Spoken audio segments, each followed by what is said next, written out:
Let's quickly look at the coffee cup, something that most of us use today to drink coffee, right? Uh, there are a lot of materials in this coffee cup, like paper, there's a color, there's printing.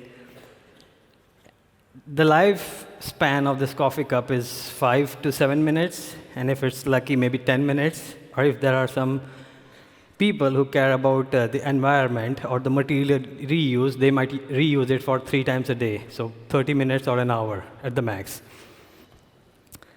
There's a research which says 95% of the coffee cups are thrown away, which creates a lot of waste. And if you look at it from a problem perspective, it's a big problem. But at excess material exchange, we looked at it from an opportunity perspective. There are a lot of coffee grounds also, if you look at it more closely, and there's a lot of coffee grounds that are also deposited at the coffee machine. Excess Material Exchange is a company where we operate in the circular ecosystem, which is like an industrial ecosystem where instead of make, use, and throw away, which is dispose, we want to get into more make, use, and reuse mindset.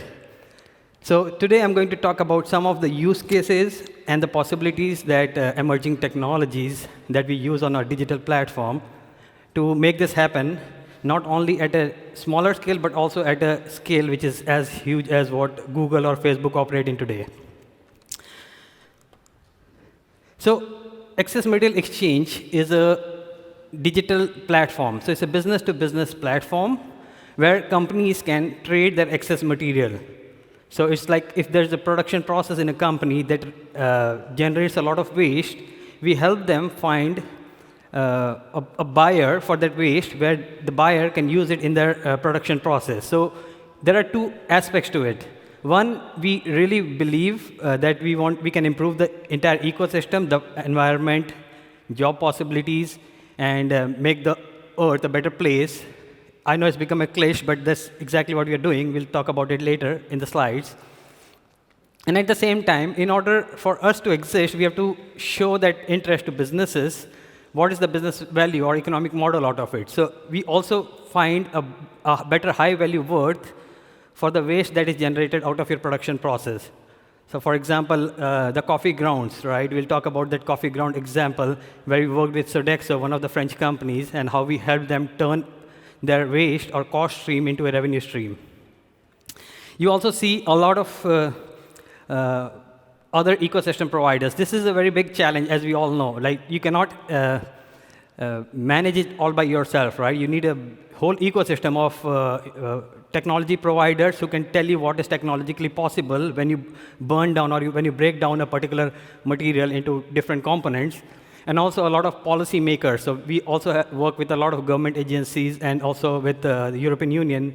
And we are trying our best to come up with policies that motivate people and make them realize why the whole climate change and the Paris Agreement made a lot of sense and why we should start moving towards a circular economy rather than a linear economy.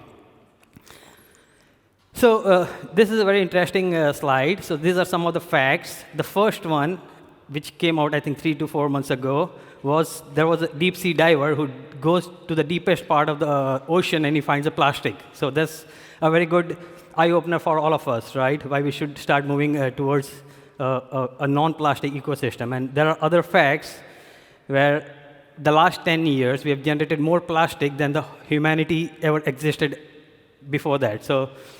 And then there is a lot of carpet also which is wasted. So 95% of the carpet, or even 98%, sorry, is burned or is just thrown away in landfills, which can actually be reused for a lot of purposes. Also, the coffee cup, like I said, 95% of the material that we use in a coffee cup is wasted after 5 to 10 to 15 minutes of use. And then in the Netherlands, there's also a policy where by 2030, most of the organizations should start using secondary material over primary material for the production process. So if you see here, there's also another aspect. The whole circular economy market in Europe is worth 1,800 billion worth market in only in Europe. And then the possibilities across the world is even humongous. So how we look at it? We look at it as three aspects. The first aspect is the regulatory push from the government. Like the companies have to start operating in a more circular fashion for the environment and for a better ecosystem. The second aspect is a financial aspect. Yes, there is a business model that exists in this circular economy space. And the third aspect, which I think is the biggest push why we started this company, is the moral aspect. There is a very big morality clause to it that we should not disturb the ecosystem, the whole climate change, and creating waste in the economy that we exist.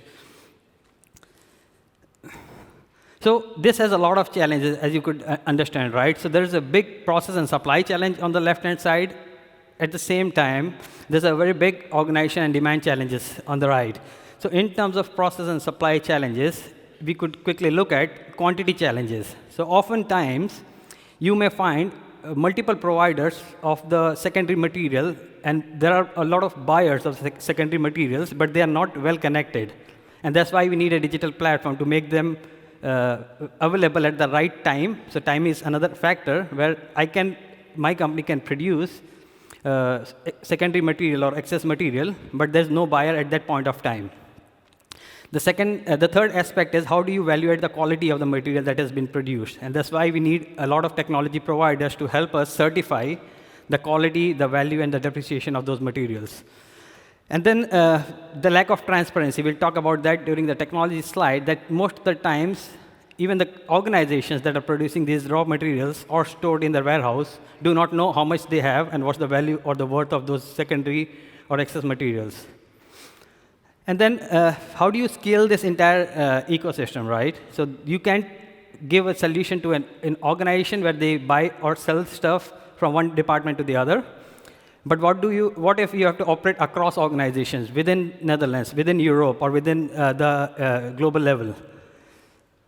And then the other challenge on the organization side or the demand side is organizations still operate in a very traditional, with a very traditional mindset. They build products, they use it, and then they throw it. They want to push more and more new products to the consumers instead of educating them how can they potentially reuse and create a more positive impact. And lack of urgency, as we all know, right? We have heard a lot of debates where people still think that climate change is still not a problem. A lot of waste generation is still not a problem. So that's also something that are some of the challenges that we foresee every day. So these are the three business models. I'll quickly explain you. One is a product-oriented model, which is like you want to buy your own car. The second is a use-oriented model, where you do not want to buy a car, but you would go to a lease company and say, can I lease this car for a certain period of time? And the third model is the result-oriented car, which is like you book an Uber and you move from place one to place two, for example. So what we want to do is we want to have most of the people operating on a digital platform move from left towards the right. So the shift is like do not get into the mindset of creating new products, but try to see how can you get into a more result-oriented mindset by reusing stuff which is generating the same results rather than owning a lot of things and then creating a ecosystem where there's a lot of demand and a lot of reuse or rebuilding of products. So there are 4 tools how we make it happen. So on our digital platform, we have something called as Resources Passport. A Resources Passport is nothing but a digital identity. For example, this has a digital identity. The color, the make, the model, when was it produced, who produced it, what's the value, and a lot of other factors. So we talk about 180 plus data points when we register a product on our platform. And then we also give a digital identity to it, where we put a RFID or a QR code to it, saying that now this product also has a digital identity. I'll talk about it, why we use that later. And then we have evaluation. Evaluation today, evaluation across the entire life cycle of the product. And then we have another module, which is like the matchmaking module, which is the whole AI, the machine learning part that I'm going to quickly touch base today. So there are 2 technologies that we use currently, machine learning for now, and AI is where we are already heading towards, and blockchain. And I'll quickly explain you why we are using these 2 technologies and where. So there are so much of data that we generate for one particular product. So there are like tons of data that we produce every day. Like on the platform currently, we are working towards building a digital solution for 33 municipalities in the Amsterdam region.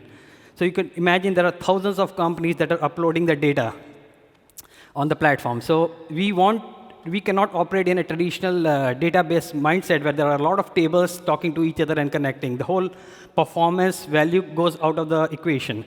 And that's where we use a technology called as linked data, where you are able to talk to each of these data points in a more node structure or a network structure. And then we have something called as ontology design, where we have created our own functions database, where there are experts from circular economy in our team who keep on feeding all the information they gather from different sources and also from the input we get from the customers. And what we are trying to achieve is create the first semantic web for the circular economy, where you can search matches or where you can get recommendations based on not just keywords, but also based on the meaning of the words or meaning of the things that are on the platform. And in order to achieve all of this, what we have already built is the EME's knowledge graph, which is very similar to the knowledge graph Google uses under the hood currently, or the open graph which Facebook uses to find the different matches, followers, suggestions, recommendation, and matches on the platform. On the right, what you see is the match and recommendation. So we have to do a lot of data integrations, a very crucial part of the entire AI ecosystem. There's a lot of algorithms that we have for matching, for recommendations, location-based, or profile-based, or industry-based. And then we also have matches and recommendation that comes on the machine based on not just the data that we gathered, but also based on the inputs that our experts keep filling or updating every now and then.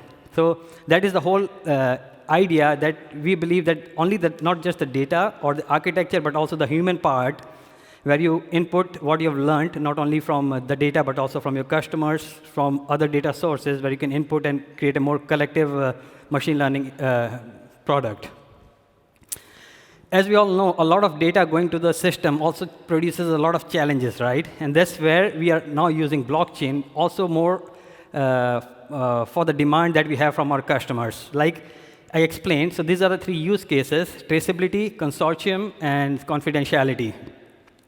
So once a particular product is put onto the supply chain, right, so the customer wants to know what has happened to the entire product across the life cycle. And that's why, like I said in the previous slides, our tracking and tracing system makes sure that when a product moves from point A to point B, all the data related to that particular product is stored in a chain of blocks, which cannot be tampered, which cannot be deleted. And even if it is edited by someone, the whole traceability or the log of it is kept handy for logging purpose. And since we operate in a business-to-business setup, what we also need is a consortium, where there could be 5 group of companies from a certain domain or across domains or sectors interacting with each other. That's why we also have something called as consortium built into the solution. And then imagine when there are 2 competing companies sharing information against each other. That's where we are now building the zero-knowledge proof, where you can exchange information, trade with each other, also share information, but not lose your intellectual property. So these are the 3 aspects that we have on our blockchain, on the blockchain technology. So I spoke about the coffee example earlier, right? This is like a real circular application that we actually got from, if you can call it, the collective intelligence, not just from the different sources. If you go and search on the internet today, most of the options that you'll get is like there are companies using coffee grounds for growing mushrooms. There are companies using coffee grounds for as soap using the pigments. So we also had the same information. And we believe that with collective intelligence, the possibilities are immense. You also want to get the input of the network that you operate in. And at a later stage, we realized that the most value that you get from the coffee ground is not one of these things that the world has been using until now. It's actually an ink. And that's where we call ourselves, we are the Tinder for businesses, where we help you find a better match, which is not only financially more high value, but at the same time, it is also more valuable for the entire ecosystem that we exist in. So this is the impact of my last slide. As one small company of 12 people, this is the impact we have made in 1 year, working with 10 customers, like between 11 to 35 million of revenue impact for this organization, and 5 million in saving of waste. Water impact, we have saved around 2/3 of the water used by the entire Netherlands, a population of 17 million citizens. And a CO2 impact, which is like 850,000 car rides between Amsterdam to Copenhagen, which is around 8,000 kilometers. And an energy impact, which can actually light the 3 biggest cities of Netherlands for 1 entire year. And this is us, basically. We are in pursuit to create an intergenerational impact. We do not want to exist for 5 years or 10 years, but we want to create a way where people look at us, also understand that there are possibilities, there are business benefits, new economic models are generating, and then they just follow the track, and there are more ripples created out of it, which can impact multiple generations than just one that we exist in today. Thank you.